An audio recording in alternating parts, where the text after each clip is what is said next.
এরপরে কি করবে রোজা? ঈদগার ময়দানে অনেকেই আছে জীবনে অনেক গুনাহ নিয়ে গেছে। আমাদের মনে হতে পারে আল্লাহ ঈদেরও গুনাহ কি মাফ হয়ে যাবে? ঈদগার ময়দানে শুধু যুব সমাজ যায় না দাড়ি পাকা কিছু মানুষ যায়? আল্লাহ রাসূল বললেন কোন মানুষের যদি একটা দাড়ি পেকে যায়, কয়টা দাড়ি? একটা দাড়ি যদি পেকে যায় তাহলে সে বাম্পার হয়ে যায়। তার আদম আলাইহিস সালামের একটা দাড়ি পেকেছিল। আল্লাহ রাসূল বললেন একটা দাড়ি যদি কার কোনো রকমে পেকে যায় তাহলে তার বাম্পার। কারণ আল্লাহ তাআলা দাড়ি পাকা মানুষের হাত ফেরত দিতে লজ্জা বোধ করে। আল্লাহ বলেন কোন জায়গায় আমার কোনো লজ্জা নাই, কিন্তু যখন দাড়ি পাকা মানুষ আমার কাছে চায় আল্লাহ আমার জীবনের গুনাহগুলো মাফ করে দাও, আমাকে এই দাও সেই দাও, আমি আল্লাহ ওর হাত নামানোর পূর্বে তার জীবনের সমস্ত চাহিদা এবং গুনাহগুলো ক্ষমা করে দেয়। সুবহানাল্লাহ। দাড়ি পাকা কত মুরব্বী বাপজানেরা ঈদগার ময়দানে হাত উত্তোলন করে, তাদের হাতের বিনিময়ে আল্লাহ তাআলা আমাদের জীবনের সমস্ত গুনাহ মাফ করে দেয়। সুবহানাল্লাহ। এরপরে কি করে? ঈদের দিনে জিবরাইল আমিন তার ডানাগুলো বিছায়া দেন। কোন দুইটি ডানা? আমরা আগের জুমায় আলোচনা করছিলাম লাইলাতুল কদরে যে দুইটা ডানা বের করে, এই দুইটা ডানা বের করে ফেরেশতাদের বহর নিয়ে রাস্তার পাশ দিয়ে দাঁড়িয়ে থাকে। আহলান সাহলান ওয়েলকাম জানা। এই জন্য আল্লাহ রাসূল তিরমিজির হাদিসের মধ্যে বলেন তোমরা এক পথে ঈদগার ময়দানে যাবা, অন্য পথ দিয়ে আসবা, যত দূরেই হোক। কেন? রাস্তার প্রত্যেকটা মোড়ে বাঁকে বাঁকে তোমরা নিজেদের পা ফেলে ঈদগার ময়দানে যাও না, তোমরা জিবরাইল আমিন সহ ফেরেশতাদের পাখনার উপরে ভর করে ঈদগার ময়দানে যাও, ঈদগার ময়দান থেকে ফিরে আসো। আরো কি হয়? ঈদগার ময়দানে তোমার নামাজ তোমার সাথে সাক্ষাৎ করার জন্য দাঁড়িয়ে থাকে। ঈদগার ময়দানে যাওয়ার সময় তোমার তারাবি দাঁড়িয়ে থাকে। এখন যারা তারাবি পড়েন নাই, ৮ রাকাতের মুসল্লি পার হয়ে চলে গেছে, এদের তারাবি কোথায় দাঁড়িয়ে থাকে? কথা কয় না। এদের গল্প থাকে ওই যে আপনাদের মেন ঘরের সামনে মাসান আছে ওখানে। ওরা ঈদগার ময়দান থেকে আসে, ওখানে দেয় বলবি এখানে কালাম ভাই নামাজ পড়ায়, হুজুরের যে পরিমাণ লম্বা সূরা ধরতে পারে এত ওদের মধ্যে অত বড় সূরা ধরার দরকার আছিল? কথা কয় না। যে বড় সেজদা দিচ্ছে আমার সত্যি লাগছে ভাই নামাজ ভিড়ে গেছে, কথা কয় না। এরকম মুসল্লি আছে না নাই? হুজুরের সমালোচনা, তার মানে যাই সমালোচনা করবি বোঝা যাবি ওই পার্টি 4 থেকে 8 রাকাতের মুসল্লি, কথা কয় না। তাহলে আপনার নামাজ, আপনার তারাবি, আপনার রোজা, আপনার সিহরি, আপনার ইতিকাফ, আপনার ইবাদত, আপনার কোরআন তেলাওয়াত, আপনার ইফতার সব রাস্তার পাশে দাঁড়িয়ে থেকে বলবে বান্দা একটা মাস আমাকে লালন পালন করলা। কিয়ামতের ময়দানে আল্লাহর সামনে আমরা দণ্ডায়মান হয়ে ঝগড়া করে হলেও তোমাকে জান্নাত পর্যন্ত পৌঁছে দেওয়ার দায়িত্ব নিয়ে নিলাম। তুমি শুধু ঈদগাহ ময়দান থেকে ফেরার পথে নিয়ত করে ফেলো আল্লাহ যদি হায়াত দান করো, নেক হায়াত দান করো, আগামী রমজানে তোমরাও আমাকে ঈমান ও ইহতিসাবের সাথে পালন করবা, এই নিয়ত করো।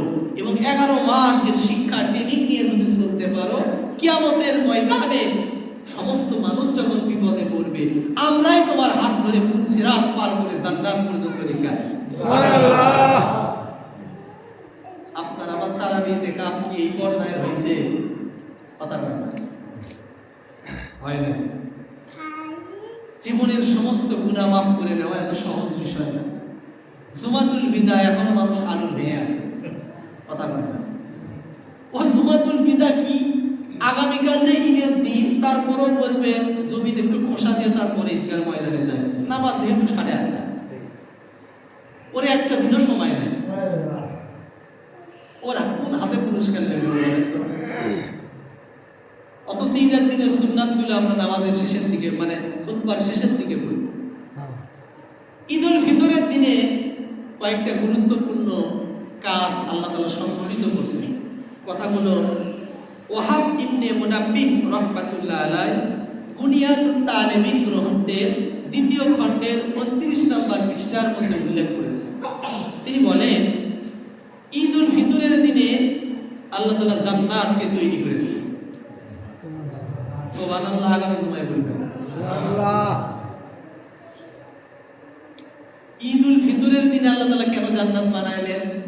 এই কিতাবের ভিতরে আছে যারা রমাদান পেল, রায়্যান নামক, যেহেতু ফেরেশতাদের সাথে আল্লাহ তাআলা এই মুহূর্তে মিটিং এ ব্যস্ত, রায়্যান নামক দরজা দিয়ে রোজাদারকে জান্নাতের ভিতরে প্রবেশ করে সর্বোচ্চ 80 মর্যাদার অধিকারী করবেন। এই কারণে ঈদুল ফিতরের পুরস্কার স্বরূপ আল্লাহ তাআলা রোজাদারদের জন্য জান্নাত তৈরি করেছেন। সুবহানাল্লাহ। 2 নাম্বার, জান্নাতের ভিতরে সর্বশ্রেষ্ঠ যে গাছ হবে, এই গাছের নাম হলো তুবা বৃক্ষ। কি বৃক্ষ? আল্লাহ তাআলা বিশ্ব নবীর রূহকে, নূরকে তৈরি করে এই তুবা বৃক্ষের ভিতরে রেখেছিলেন। জান্নাতের সর্বশ্রেষ্ঠ গাছ এটা। এই তুবা গাছটাকে আল্লাহ তাআলা তৈরি করেছিলেন নিজের হাতে ঈদুল ফিতরের দিনে। সুবহানাল্লাহ। এই দিনে হযরত জিবরাইল আলাইহিস সালামকে পৃথিবীর সমস্ত ফেরেশতাদের সরদার হিসেবে নির্বাচন করেছিলেন। সুবহানাল্লাহ। এই দিনে আল্লাহ তাআলা হযরত জিবরাইলকে বলেছিলেন, ও জিবরাইল, পৃথিবীতে যত নবী রাসূল আসবে, ঈদুল ফিতরের দিনে তোমাকে ওহী বার্তাবাহক হিসেবে কবুল করলাম। তুমি আমার বিশ্বনবী মুহাম্মদ সাল্লাল্লাহু আলাইহি সাল্লামের কাছে বারবার ওহী নিয়ে যাবে, তোমাকে সেরা বানানো হবে। সুবহানাল্লাহ। কোন দিন? ঈদুল ফিতরের দিনে। ওই দিনেই তো জিবরাইল আমিন ঈদগার ময়দানের আশেপাশে ঘোরাফেরা করবে আমাদের জন্য। আর একটা রিওয়ায়াত এখানে আছে, ঈদুল ফিতরের দিনে আল্লাহ তাআলা পাপীদেরও গুনাহ মাফ করে দেবেন, যদিও তার অসংখ্য পাপ থাকে। কেন? হযরত মূসা আলাইহিস সালাম ফিরাউনের সাথে যখন লড়াই হচ্ছিল, মূসা নিজে তার লাঠি নিয়ে দাঁড়িয়েছিলেন। 400 জাদুকর, কেউ বলছেন 4000, কেউ বলছেন 3000 জাদুকরেরা মূসার সামনে দড়ি নিয়ে দাঁড়িয়ে আছে। জাদুকরেরা সাপ তৈরি করবে। মূসা আলাইহিস সালামকে বললেন, ও জামানার নবী মূসা, আপনি আগে জাদু শুরু করেন, অথবা আপনার লাঠিটা আপনি আগে নিক্ষেপ করেন, অথবা আপনি অনুমতি দিলে আমরা আমাদের জাদুটা দেখাতে পারি। নবীকে এতটুকু সম্মান দেওয়ার কারণে আল্লাহ তাআলা 3000 জাদুকরের নসিবে ঈমান নামক দৌলত দিয়ে জান্নাতি করেছিলেন। সুবহানাল্লাহ। তারা ঈমান আনয়ন করেছিল, এতটুকু সম্মান নবীকে দেওয়ার ফলে। তারা মূসা আলাইহিস সালাম বললেন, তোমরা তোমাদের জাদু শুরু করতে পারো। তারা জাদু শুরু করলেন। মূসা আলাইহিস সালাম হাতের লাঠি ছেড়ে দিলেন। প্রত্যেকের 3500 জাদুকে মূসার লাঠি গিলে ফেললেন। ওরা সাথে সাথে বললেন, ইন্নী রাসূলুল্লাহ ইলাইকুম জামিয়া, ইনি অবশ্যই আল্লাহর পক্ষ থেকে একজন নবী। সুবহানাল্লাহ। তারা ইসলাম গ্রহণ করে মুসলমান হয়ে গেলেন। কোন দিন ঘটনা এটা ঘটেছিল? ঈদুল ফিতরের দিন। কেন এই কথা বললাম? এইরকম কোন পাপী মানুষও যদি নবীর আনুগত্য মেনে নেয়, আল্লাহকে বিশ্বাস করে ঈমান ও ইহতিসাবের সাথে ঈদগার ময়দানে আল্লাহর কাছে তাওবাতুন নাসুহা, তওবা করে ফিরে আসতে পারে, আল্লাহ বললেন আমি ওদেরও জীবনের গুনাহ মাফ করে দিলাম। সুবহানাল্লাহ। ইসলামের পঞ্চম খলিফা। এখানে আমরা যারা আছি বেশিরভাগই পিতা, কথা কয় না, সবারই আমাদের সন্তান নাই। আমরা নিজেরা পোশাক নেইনি, কিন্তু সন্তানদের কিন্তু ঠিকই পোশাক দিয়ে ফেলছি, ঠিক কিনা? ইসলামের পঞ্চম খলিফা উমর ইবনে আব্দুল আজিজ, তিনি ঈদুল ফিতরের দিনে রাষ্ট্রের প্রধান বাদশাহ, তিনি ঈদুল ফিতরের ঈদগাহ ময়দান থেকে বের হয়ে সমস্ত দেশের মানুষের সাথে মুআনাকা, মুসাফা, কোলাকুলি, দেখা সাক্ষাৎ, খোঁজ খবর নিচ্ছিলেন। প্রথমে বয়োবৃদ্ধরা দেখা করলেন, তারপরে যুবকেরা দেখা করলেন, তারপরে লাইন ধরে শিশুরা দেখা করলেন। হাজার হাজার শিশু পার হয়ে যাওয়ার মাঝখানে দেখলেন একটা মাত্র শিশু, সবাই নতুন জামা, আতর, সুরমা, সুগন্ধি লাগিয়ে তার সাথে দেখা করছে।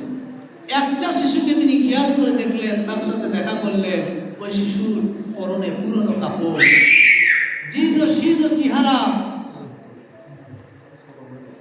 ওমর ইবনুল আব্দুল আজিজ লক্ষ্য করে দেখলেন এই সন্তানটা তার আপন ছেলে। সুবহানাল্লাহ বলবেন না? সুবহানাল্লাহ। ওমর বিন আব্দুল আজিজ চোখ দিয়ে ঝরঝর করে অশ্রু পড়ে গেল। আরে আমি গোটা অর্ধ পৃথিবীর বাদশা, সমস্ত সন্তানেরা সুন্দর সুন্দর পোশাক পরিধান করে আমার সাথে দেখা করে যায়, সাক্ষাৎ করে।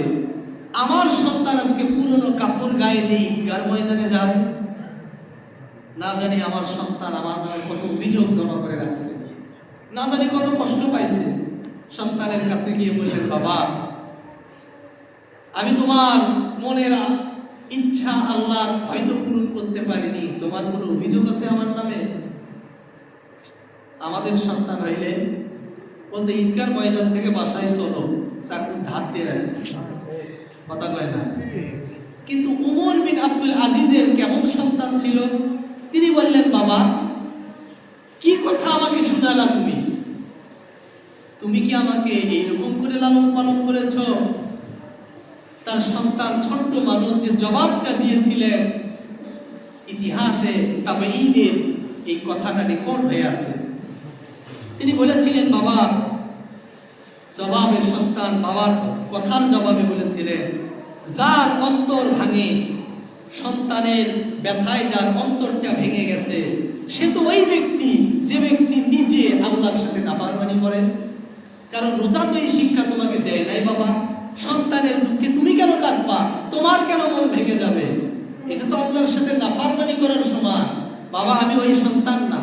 আমার যদি সেরা পোশাক হয়, সুগন্ধিও না থাকে, আমি আল্লাহর আনুগত্যশীল বান্দাদের অন্যতম। আমি বাবা তোমার আনুগত্য করি, তোমার অবাধ্য কখনোই হই নাই। তুমি আমাকে যতটুকু পেরেছো, যতটুকু দিয়েছো, আলহামদুলিল্লাহ আমি সন্তুষ্ট।